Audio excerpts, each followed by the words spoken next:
নমস্কার, আপনাদেরকে সবাইকে আজকে স্বাগত জানাই। আজকে লাইভ অনুষ্ঠান, কাজেই ডেফিনেটলি আপনারা হেল্পলাইন নাম্বারে ফোন করতে পারেন এবং বুক করতে পারেন, অ্যাজ ওয়েল অ্যাজ আপনারা সরাসরি অনুষ্ঠানে কথা বলতে পারেন, তার জন্য সরাসরি নাম্বার যাচ্ছে।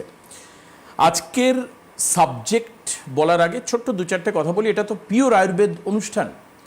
আমরা বিভিন্ন রোগ নিয়ে আমরা আলোচনা করি, বিভিন্ন রকম ডিফিকাল্টিস নিয়ে মানুষের আলোচনা করি, আর্থারাইটিস থেকে শুরু করে ক্রনিক কিডনি ডিজিজ থেকে শুরু করে লিভার ফাংশন ডিসঅর্ডার, এই ব্যাপারটা আলোচনা করি, পেটের নানান রকম সমস্যা আলোচনা করি, মানুষের ব্যথা যন্ত্রণা থেকে মুক্তির কথা বলি, অনেক কথা বলি, এমনকি সোরিয়াসিসের মতো রোগ নিয়ে আমরা এখানে আলোচনা করি। আজকে একটু বিশেষত যারা টিনেজার, তোমরা যারা আজকে অনুষ্ঠান দেখছো বা দেখতে বসেছো, বাড়ির লোকেরা যদি দেখেন, গার্জিয়ানরা, ওদেরকে একটু রেখে টিভির সামনে বসান, কারণ একটা প্রবলেম নিয়ে আজকে আমরা আলোচনা করব। এটাও একটা শারীরিক অসুস্থতা তো বটেই, যে কারণের জন্য এই টিনেজ থেকে যারা বিলং করেন, অর্থাৎ 13 to 19 যারা বিলং করেন, বিশেষত তারা মারাত্মক সমস্যার মধ্যে থাকেন। এ বিষয়ে কোনো সন্দেহ নেই, আমি বিষয়টা বললে আপনাদের কাছে আরও পরিষ্কার হয়ে যাবে। এবং কোথাও না কোথাও দাঁড়িয়ে এরা তার কনফিডেন্স লুজ করতে, ইয়াং জেনারেশন যারা অ্যাকচুয়ালি মারাত্মকভাবে এনথুয়াজিস্টিক থাকা উচিত, তাদের এনথুয়াসিজম কমিয়ে দেয়। তারা সবসময় নিজেদের কেমন দেখতে লাগছে এটা নিয়ে অরিড থাকে। এবং যেটা হয় খুব স্বাভাবিক, যে কোনো একটা সমস্যা হলে হাজার মানুষের কাছে তারা জিজ্ঞাসা করে। আমি তো ইভেন কিছু মানুষকে দেখেছি যারা সোশ্যাল মিডিয়াতে, ফেসবুকে পোস্ট করেছে যে আমার এরকম সমস্যা, একটু বলবে কি করলে ভালো হবে, এরকম পোস্ট তারা করে ফেলে। ইয়াং জেনারেশন, তাদের হাতে সবসময় অ্যান্ড্রয়েড ফোন বা অ্যাপেল আইফোন অ্যাভেলেবেল রয়েছে, তারা সেটা করে।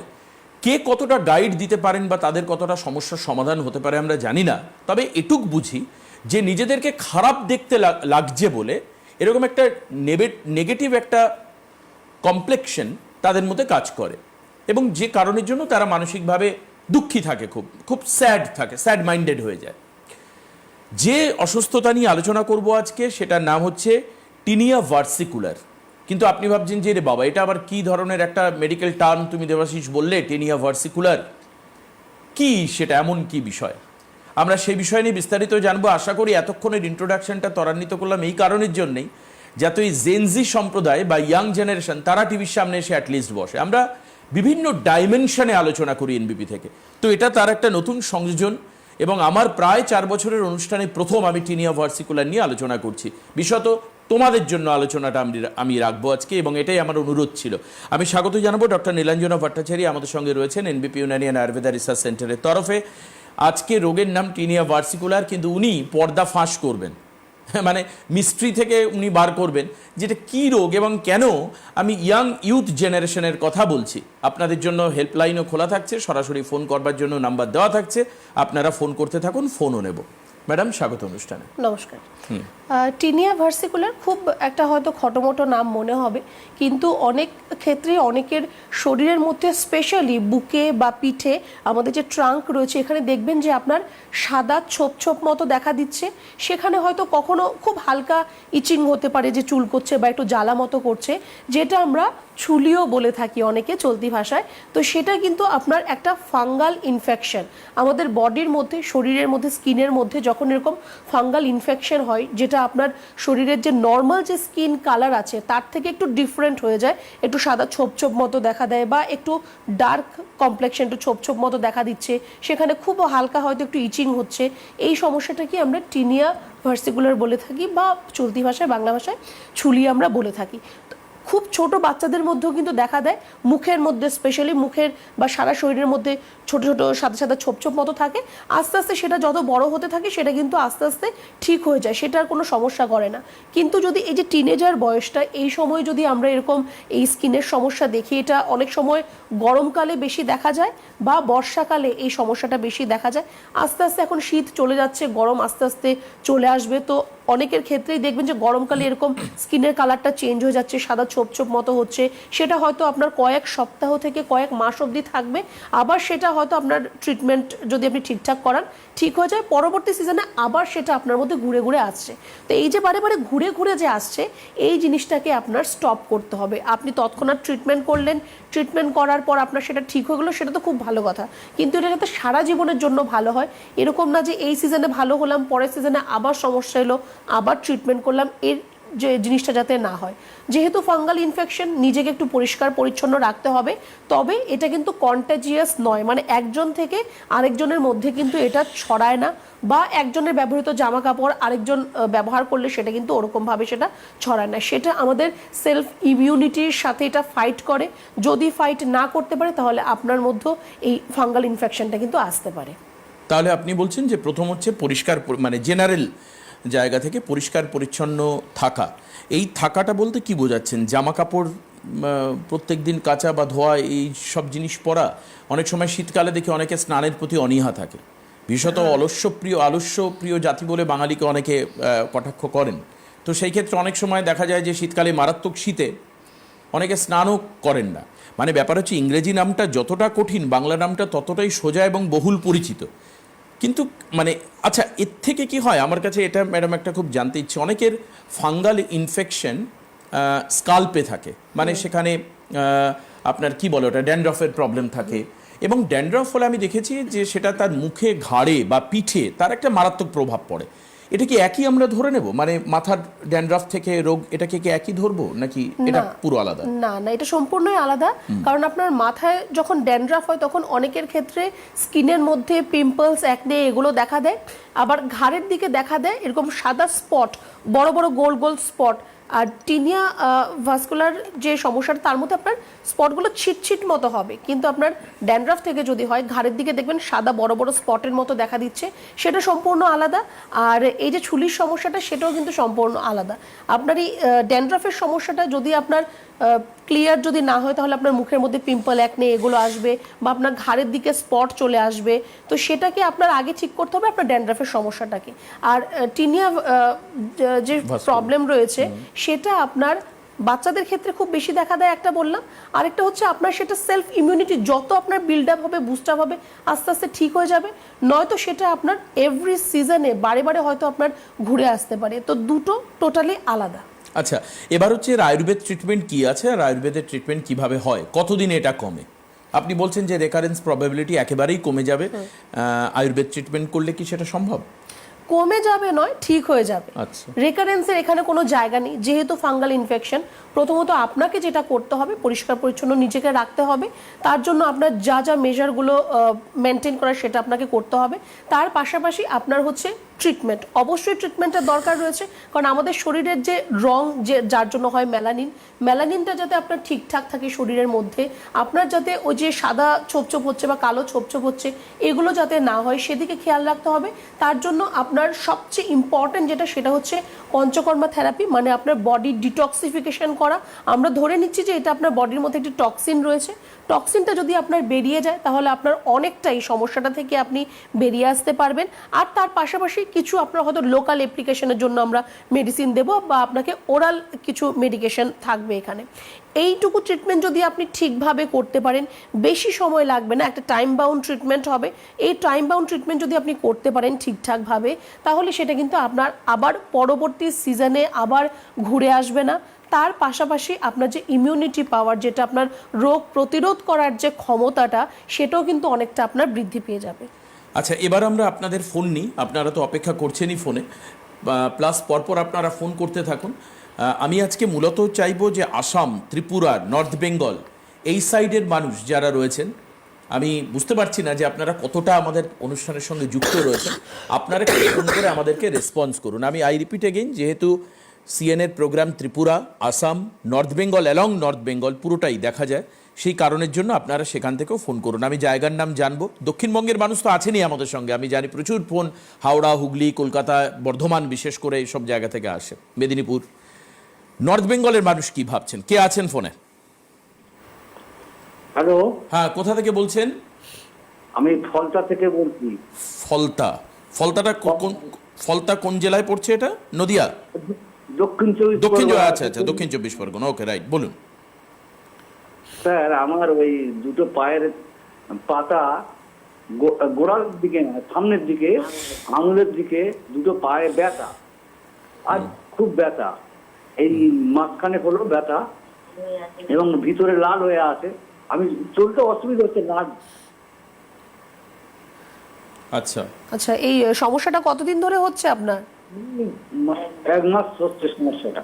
1 মাস হচ্ছে। তো কোনো আপনি ডাক্তার দেখিয়েছেন বা কোনো রিপোর্ট কিছু করিয়েছেন আপনি? না, ওটা কিছু না, ওই ব্যথার ট্যাবলেটটা খেতে কমে। ব্যথার ওষুধ খেয়েছেন তো ব্যথা কমে গেছে। আচ্ছা, তো আপনার পায়ের পাতা বা পায়ের যে আঙুলগুলো সেগুলো কি ফুলে থাকে? ফুলে ছিল, চলাফেরা করলে ফোলে না, এমনিতেই ফোলে না। আচ্ছা, বেশ। দেখুন, আপনি ওষুধ খেয়েছেন, ব্যথা হয়েছে, ওষুধ খেয়েছেন, ব্যথা কমে গেছে, খুব ভালো কথা। কিন্তু ব্যথাটা কমলে তো আর আপনার সমস্যার সমাধান হবে না। হতে পারে যে আপনার ইউরিক অ্যাসিডের মাত্রা আপনার শরীরে বেশি রয়েছে।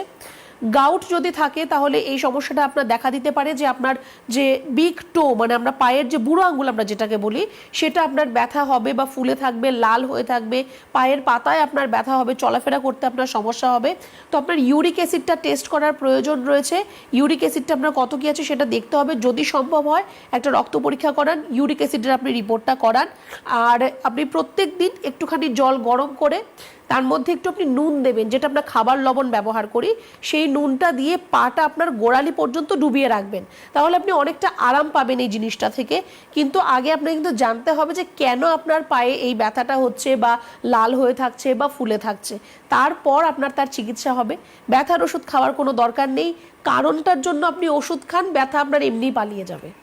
কাজে তাহলে কারণটাকে আগে খুঁজে বার করতে হবে। তার জন্য আপনার কাছাকাছি দক্ষিণ 24 পরগনার যে চেম্বার আছে সেখানে আপনি চলে আসেন। ক্যানিংয়ে আজকেই চেম্বার ছিল, বাই দ্য ওয়ে। এছাড়াও দক্ষিণ 24 পরগনা একাধিক জায়গায় চেম্বার আছে, আমতলাও সাউথ 24 পরগনার মধ্যেই পড়ছে। তো সেই চেম্বারগুলোতে আপনি অ্যাটেন্ড করতে পারেন এবং তার আগে ম্যাডাম যেটা বললেন টেস্ট, সেটা আপনি করিয়ে নিয়ে আসলে আরও বেশি সুবিধা হবে। আপনারা ফোন করুন, টিভি স্ক্রিনের ওপরে যাওয়া যে নাম্বার রয়েছে সরাসরি কথা বলবার জন্য। যদি কারো মনে হয় যে সরাসরি আপনি বুকিং করাবেন, অলরেডি অনেক দিন ধরে প্রোগ্রাম দেখছেন, কারণ সপ্তাহে 7 দিন প্রোগ্রাম হয়, তো তারা নিচের নাম্বারে সরাসরি আপনারা নাম এনরোল করাতে পারেন। ডিফারেন্ট চেম্বার রয়েছে বিভিন্ন জেলায়, সেখানে আপনি নাম লেখাতে পারেন। এই নাম্বারে ফোন করলেই হবে। আপনার বাড়ি কোথায় সেটা বললে আপনাকে কাছাকাছির যে চেম্বার সেটাকে ওনারা বলবেন এবং সেই অনুযায়ী আপনি বুক করবেন। কে আছেন ফোনে? হ্যালো, হ্যালো, বলছি ওই হেল্পলাইন যেটা আছে। আমরা আছি। আপনি কোথা থেকে বলছেন একটু বলুন। আমি রানাঘাট থেকে বলছি। রানাঘাট থেকে, বেশ, বলুন কি হয়েছে আপনার? হ্যাঁ, বলছি ওই যে আমার মুখে না ওই মেঝেটার দাগ, ছোপ ছোপ, এই দাগ কেন হচ্ছে? পুরো মুখে না পড়ে যাচ্ছে, আবার হাতেও হচ্ছে। আচ্ছা, মুখে মেচেদার দাগ, ছোপ ছোপ। বয়স কিরকম হলো? আমার বয়স 50। এবং 50? হাতেও না কালো, প্রথমে তিল তিল ছিল মুখে, হাতেও দেখছি এখন ভরে যাচ্ছে। সেগুলো বেড়েছে। দুই হাতে। একটা ছোট্ট কথা বলুন, আপনি কোম্পানির নাম বলার দরকার নেই, আপনি কোনো প্রোডাক্ট ইউজ করছেন কি না না? না না কোনো কিছু ইউজ করেন না, তাই তো? না না আচ্ছা, আচ্ছা, আপনার থাইরয়েডের কোনো সমস্যা রয়েছে? না না না। বেশ। আর এই যে আপনার যে মুখের মধ্যে ছোপ ছোপ দাগ বলছেন বা হাতে বলছেন, কতদিন হলো এগুলো আপনার দেখা দিচ্ছে? এই এটা অনেক দিন থেকেই হচ্ছে, তিল তিল মতো ছিল আগে। হ্যাঁ। তারপরে প্রথমে তিল তিল তিল তিল না, মুখটা না কেমন কালচে ভাব হয়ে যাচ্ছে, তামাটে মতো হয়ে যাচ্ছে। এখন নাকে, ভুরুর উপরে মেচেদার দাগগুলো যেমন হয় না, ওই রকম। এখন তিল তালের আকার ধারণ করেছে আর কি, বেড়েছে। হ্যাঁ আচ্ছা, থাইরয়েডের পরীক্ষা কখনো করিয়েছেন আপনি? হ্যাঁ, করেছি। আমার থাইরয়েড নেই, থাইরয়েড নেই। এমনি আর কোলেস্ট্রল আছে। আচ্ছা, আর লিভার ফাংশন টেস্ট করিয়েছেন, এলএফটি হ্যাঁ রিপোর্ট? করেছি, বললো সবই ঠিক আছে, ভালো কিন্তু আছে। এই রিসেন্ট কিছু করা, মানে 6 মাসের মধ্যে কিছু করা হয়নি। বেশ। আর আরেকটা জিনিস আমি জানতে চাইবো, আপনার এই যে স্কিনের যে বলছেন মেচেদার দাগগুলো হচ্ছে, সেটা আপনার মাসিকটা বন্ধ হয়ে যাওয়ার পর থেকে হচ্ছে কি? না, তার আগে। তার আগেই ছিল। বেশ। দেখুন, আপনার প্রথমত যদি থাইরয়েডের সমস্যা থাকে তাহলে এই প্রবলেমটা আসতে পারে। বা অনেক সময় মেনোপজ হয়ে যাওয়ার পর, মানে যখন পিরিয়ডসটা বন্ধ হয়ে যায়, তখন এই যে পিগমেন্টেশনগুলো বেশি আকারে দেখা দিতে থাকে। এবার আপনি বলছেন যে আপনার থাইরয়েডের সমস্যা নেই, বা আপনার মেনোপজের আগের থেকেই আপনার এই পিগমেন্টেশনের সমস্যাটা আপনার মধ্যে এসছে। আপনি যেটা বলছেন যে আপনার মেচেদার মতো হয়েছে, যে আপনার মুখের মধ্যে বা গায়ে হাতে পায়ে ছিটছিট দাগ হয়েছে, ছোট ছিল সেটা এখন বড় হয়ে যাচ্ছে, ছড়িয়ে যাচ্ছে, আপনার ক্ষেত্রেও কিন্তু আপনার শরীরের মধ্যে যে মেলানিন রয়েছে, যেটা রঞ্জক পদার্থ আমাদের শরীরের মধ্যে, যে স্কিনের কালারটাকে যে আমাদের শরীরের মধ্যে যে করে থাকে, সেই মেলানিন প্রোডাকশন আপনার কিছু কিছু জায়গায় গিয়ে ব্যাঘাত হচ্ছে, সেই জায়গায় ঠিকভাবে মেলানিন প্রোডাকশন হচ্ছে না, তার জন্য আপনার স্কিনের কালারটা চেঞ্জ হচ্ছে। নর্মাল কালার যেরকম, তার থেকে আপনার একটু ডার্ক কালার হয়ে যাচ্ছে, কমপ্লেক্সনটা আপনার ডার্ক হয়ে যাচ্ছে। আমি বলবো কোনো চিন্তার কারণ নেই। আপনি একটুখানি রানাঘাট থেকে ফোন করছেন, আমার মনে হয় আপনার জন্য কৃষ্ণনগর চেম্বার কাছাকাছি হতে পারে, বা আমাদের মধ্যমগ্রাম চেম্বার কাছাকাছি হতে পারে। যেটা আপনার সুবিধে আপনার মনে হয়, আপনি একটুখানি আমাদের হেল্পলাইন নাম্বারে ফোন করে একটু যোগাযোগ করুন। তার জন্য মেডিকেশন যেরকম রয়েছে, আমাদের কিন্তু এর জন্য আলাদা করে একটা অ্যাস্থেটিক ডিপার্টমেন্টও রয়েছে। আপনার এই যে স্পটগুলো, সেগুলো রিমুভের জন্য একটা অ্যাস্থেটিক ডিপার্টমেন্টও আমাদের রয়েছে। তো কোনটা করলে আপনার জন্য ভালো হবে, কি করবেন, কি খাবেন, কি খাবেন না, কি আপনাকে ইউজ করতে হবে, সবটাই আমরা আপনাকে গাইড করব। চিন্তার একদমই কোনো কারণ নেই, শুধু আপনি একটু যোগাযোগ করবেন আমাদের হেল্পলাইন নাম্বারে। আচ্ছা, বেশ। পরের ফোনে কে রয়েছেন? হ্যালো। Hello hello. হ্যাঁ বলুন, কোথা থেকে বলছেন? কালনা বর্ধমান কালনা। কালনা বর্ধমান থেকে, বেশ বলুন। বলছি যে আমার খাবার দাবার সবাই খাওয়াচ্ছি ঠিক মতো, সবাই হজম হয়ে যাচ্ছে, অথচ পটি ঠিক মতো হচ্ছে না। আচ্ছা, খাচ্ছেন, হজম হচ্ছে, কিন্তু পটি হচ্ছে না? না, ঠিক মতো হচ্ছে না। তাহলে হজম হয়ে যাচ্ছে আপনি কি করে বুঝলেন? আবার খিদে পেয়ে যাচ্ছে নাকি? হ্যাঁ, খাচ্ছি, 3 বারই খাচ্ছি। আচ্ছা, খাচ্ছেন মানে খিদেও পাচ্ছে। আচ্ছা, বয়স কিরকম? এই 63। 63। কেন হচ্ছে এটা ম্যাডাম? হজম তো হচ্ছে উনি বলছেন। আচ্ছা দেখুন, আপনার মনে হচ্ছে যে আপনার খাবার পর খিদে পাচ্ছে, মানে আপনার হজম হয়ে যাচ্ছে, কিন্তু সেখানে আপনার হজমটা যদি সঠিকভাবে না হয়, স্টুল ফর্মেশন হবে না। আপনার স্টুল যদি ফর্মেশনই না হয়, তাহলে আপনার স্টুলটা হতে আপনার প্রবলেম হবে, এটা একটা কারণ। দ্বিতীয় একটা কারণ যেটা হতে পারে, আপনার যেটা অ্যানাল প্যাসেজ যেটা রয়েছে, তার মধ্যে যদি কোনো ধরনের ব্লকেজ থাকে, তাহলেও কিন্তু আপনার স্টুলটা আপনার ক্লিয়ার হবে না। এবার যদি আপনার এরকম হচ্ছে স্টুল ফর্মেশন হচ্ছে, কিন্তু কোনো ব্লকেজের জন্য আপনার স্টুলটা হচ্ছে না, স্টুলটা পাস হচ্ছে না বা ক্লিয়ার হচ্ছে না, তাহলে কিন্তু আপনার পেটটা আস্তে আস্তে দেখবেন ফুলতে থাকছে। অ্যাবডোমিনাল ডিস্টেনশন আমরা যেটাকে বলে থাকি, পেটটা আপনার ফেপে যাচ্ছে, আপনার ফুলে যাচ্ছে, এরকম একটা আপনার ফিলিং আপনার মধ্যে আসবে। তো আমি আপনাকে বলবো যে আপনি এখন থেকেই ঈষদুষ্ণ গরম জল খাওয়া শুরু করুন। সারাদিন মোটামুটি 3 লিটারের মতো জল খাবেন, সেটা আপনি ঈষদুষ্ণ গরম জল খাবেন। ফাইবার জাতীয় খাবার আপনি বেশি করে খান, আঁশযুক্ত খাবার যেগুলো হয় সেটা আপনি বেশি করে খাবেন। সবুজ শাক সবজি আপনাকে খেতে হবে। প্রত্যেক দিন আপনার খাবারের থালার মধ্যে কোনো না কোনোটা শাক অবশ্যই আপনার থাকতে হবে। আপনি দেখবেন যত বেশি ফাইবার জাতীয় খাবার খাবেন, আপনার স্টুলটা ততটাই ভালো ফর্মেশন হবে, সফট হবে, স্টুলটা আপনার ক্লিয়ারও হবে। আর আপনি বর্ধমান থেকে ফোন করছেন, এই স্যাটারডে 31 জানুয়ারি আমাদের বর্ধমানে চেম্বার রয়েছে, আমাদের CMD sir doctor B Sharma থাকবেন সেখানে। আমি বলবো যে আপনি এই সুযোগটাকে একটু কাজে লাগান। কাইন্ডলি একটু হেল্পলাইন নাম্বারে ফোন করুন, কারণ স্যার অনেকদিন পরে পরে চেম্বার ভিজিট করে, তো একটুখানি আপনি যোগাযোগ করুন। যদি দেখিয়ে নিতে পারেন খুব ভালো হবে, কারণ আপনি ভাবছেন যে স্টুলটা আজকে ক্লিয়ার হচ্ছে না, কাল হবে, পরশু হবে, সেটা কিন্তু অন্যদিকেও আপনার টার্ন করতে পারে, সেদিকে কিন্তু একটু আপনাকে খেয়াল রাখতে হবে। বেশ, পরের ফোনে কে রয়েছেন? হ্যালো। হ্যালো। হ্যাঁ, কোথা থেকে বলছেন? হ্যালো, হ্যাঁ, কোথা থেকে বলছেন? আমি বর্ধমান জেলা রায়না। বর্ধমানের রায়না থেকে? হ্যাঁ, আচ্ছা, বলুন। বলছি পায়ে ব্যথা হয়েছিল। হুম। হ্যাঁ, তারপর? পায়ে ব্যথা হয়েছিল মোটরসাইকেলে পড়ে গিয়ে। হুম। টিভির সাউন্ডটা একটু বন্ধ করে দিন। হ্যাঁ, টিভির সাউন্ডটা, মানে টিভির যে অডিওটা, সেটা মিউট করে দিন। টিভিটা বন্ধ করতে হবে। হ্যাঁ, টিভিটা বন্ধ করে, নাহলে আপনার প্রবলেম শুনতে শুনতে 10টা বেজে যাবে। বলুন। হ্যাঁ, নিউজ চ্যানেলে। হ্যাঁ বলুন। হ্যাঁ, এবার বলুন, কি হয়েছে? পায়ে ব্যথা হয়েছিল? পায়ে ব্যথা হয়েছিল, ডাক্তারি ওষুধ খেয়েছি, আচ্ছা। আর এক্সরে করা হয়েছিল। হ্যাঁ। এক্সরে রিপোর্ট কিছু নেই, বুঝতে তা এখন আবার ব্যথা আসছে, হচ্ছে? হ্যাঁ, ব্যথা থাকে একটু, ব্যথা সারছে না? ব্যথাটা রয়েছে। ব্যথাটা রয়েছে, কোথায় হচ্ছে পায়ের ব্যথাটা? হ্যাঁ, পায়ে কোথায় ব্যথা হচ্ছে, হাঁটুতে না গোড়ালিতে, কোথায়?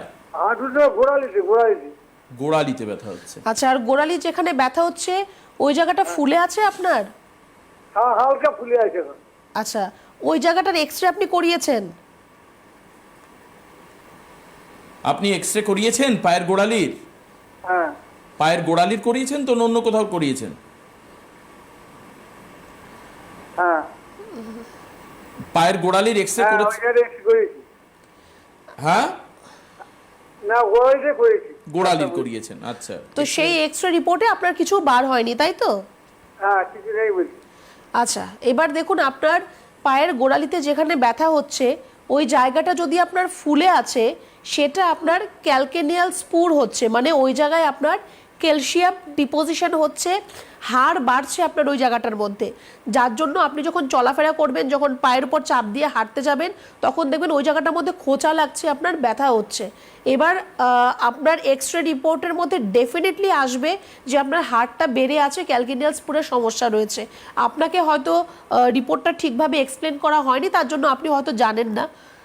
আপনাকেও বলবো যে আপনি একটুখানি যে সৈন্ধব লবণ যেটা হয়, সৈন্ধব লবণ দিয়ে একটা পোটলা তৈরি করুন, ওটাকে গরম করে যেই জায়গাটায় ব্যথা আছে, যেই জায়গাটা ফুলে আছে সেখানে আপনি একটু চেপে চেপে গরম সেকটা দিন, অনেকটা আপনি আরাম পাবেন। আর আপনিও বর্ধমান থেকে ফোন করছেন, আপনাকেও আমি সেম কথাই বলবো, 31 তারিখে যে চেম্বার রয়েছে সেটা আপনি মিস করবেন না। একটুখানি আপনি হেল্পলাইন নাম্বারে ফোন করে একটা অ্যাপয়েন্টমেন্ট বুক করুন, একবার এসে একটু দেখা করবেন, কারণ আপনার জানাই নেই যে আপনি যে রিপোর্টটা করেছেন সেই রিপোর্টটায় আদৌ কিছু সমস্যা রয়েছে কি নেই না কি হয়েছে। আপনার ডেফিনেটলি আপনার সেখানে ক্যালকেনিয়াল স্পুরের সমস্যা থাকবে, যে হাড় বেড়ে আছে সেই সমস্যাটা অবশ্যই থাকবে। তো একটুখানি আপনার রিপোর্টস আর প্রেসক্রিপশনগুলো নিয়ে একবার একটু দেখা করুন। 31 তারিখে চেম্বার রয়েছে, বর্ধমানে চেম্বার, আপনার পক্ষে চলে আসার সুবিধা। আমি আবার আরেকবার রিপিট করি, বর্ধমানের প্রচুর ফোন আসছে, হুগলি আসছে, নদিয়া আসছে, নর্থ বেঙ্গলের ফোন, আসাম এবং ত্রিপুরা, এই দুই রাজ্যের ফোন আমরা চাইছি। যারা সেখান থেকে অনুষ্ঠান দেখছেন, কেউ যদি দেখে থাকেন বা দেখছেন এখন, আশা করি আমরা, তারা আমাদেরকে কল করুন, কল করে জানান তাদের কোনো প্রবলেম থাকলে। কে রয়েছেন ফোনে? হ্যালো। হ্যালো, হ্যাঁ, কোথা থেকে বলছেন? আমি সুন্দরবনের পাথর প্রতিমা থেকে বলছিলাম। সুন্দরবনে পাথর প্রতিমা? হ্যাঁ, আচ্ছা, বেশ, বলুন কি হয়েছে আপনার? আমার ওই ওভারিতে সিস্ট ধরা পড়েছে, লেফটে আর রাইটে। মিলসে প্রবলেম হচ্ছে, 5 মাস বাদে মিলস হচ্ছে, 5 মাস 6 মাস 3 মাস এইভাবে মিলস হচ্ছে। আর যখন মিলস হচ্ছে তখন ব্লিডিং খুব হচ্ছে। আপনার বয়সটা একটু বলবেন? আমার বয়স 23 বছর। 23 বছর? হ্যাঁ। আচ্ছা, এই যে সিস্টের সমস্যাটা, এটা আপনার কবে ধরা পড়ে, কতদিন ধরে আছে এই সমস্যাটা? কতদিন ধরে সেইভাবে বুঝতে পারিনি, অনেকদিন ধরে এই প্রবলেমটা হচ্ছে, কিন্তু রিসেন্ট আমি 1 বছর আগে, মানে 7-8 মাস আগে রিপোর্টটা করে ধরা পড়েছে। 1 বছর আগে? হ্যাঁ, রিপোর্ট করে ধরা পড়েছে। 1 বছর তো আর রিসেন্ট নয়, 1 বছর মানে 12টা মাস, অনেক দিন। ঠিক আছে, তো তারপর কোনো চিকিৎসা করাননি আপনি? চিকিৎসা করিয়েছি, আমি হোমিওপ্যাথিতেও চিকিৎসা করিয়েছি, কিন্তু কোনো রেজাল্ট পাইনি। আচ্ছা, মানে আপনি 1 বছরের মধ্যে আর কোনো রিপোর্ট করিয়েছেন না, ওই একবারই করেছেন, আর কোনো করাননি? ডাক্তারও যেখানে দেখিয়েছিলাম তো উনি বলেছিলেন যে 1 বছর টাইম নিয়েছিল, 1 বছরের ভিতরে ভালো করিয়ে তারপরে আবার রিপোর্ট করাবে, কিন্তু এখন আর রিপোর্ট করানো হয়নি। আমি 7 মাস আগে রিপোর্ট করিয়েছিলাম, 7 মাস আগে করিয়েছিলাম। ওই লেফটে যেটা আছে 8.6 আর রাইটে যেটা আছে সেটা আছে 9.70। বেশ বেশ, দেখুন আপনার এই সিস্টের সমস্যা যদি আপনার থাকে, আপনার পিসিওডি সমস্যা রয়েছে, আপনার দুটো ওভারিতেই আপনার সিস্টের সমস্যা রয়েছে, এর জন্য আপনার পিরিয়ডসের প্রবলেম তো আপনার হবেই, হয়তো আপনার ডেটটা আগে পরে হওয়া, বা পিরিয়ডসটা ঠিকভাবে না হওয়া, অতিরিক্ত ব্লিডিং হওয়া, বা একদম ব্লিডিং অল্প হওয়া, অনেক ধরনের প্রবলেমস কিন্তু আপনার মধ্যে আসবে। প্লাস যেহেতু পিরিয়ডসটা আমাদের হরমোনের জন্য হয়, বা এই যে সিস্ট যে হয়েছে সেটাও কিন্তু আপনার হরমোনের ইমব্যালেন্সের জন্য আপনার হয়েছে, তো আপনার বডির মধ্যে হরমোনাল চেঞ্জেসও কিন্তু অনেক ধরনের আসতে থাকবে। বয়স আপনার খুবই কম, মাত্র 23 আপনার বয়স। তো একটু আমি আপনাকে বলবো যে যতটা আপনি সচেতন হয়ে ফোন করেছেন ততটা আপনি সচেতন হয়ে একটু হেল্পলাইন নাম্বারে ফোন করে একটা আপনি অ্যাপয়েন্টমেন্ট বুক করুন।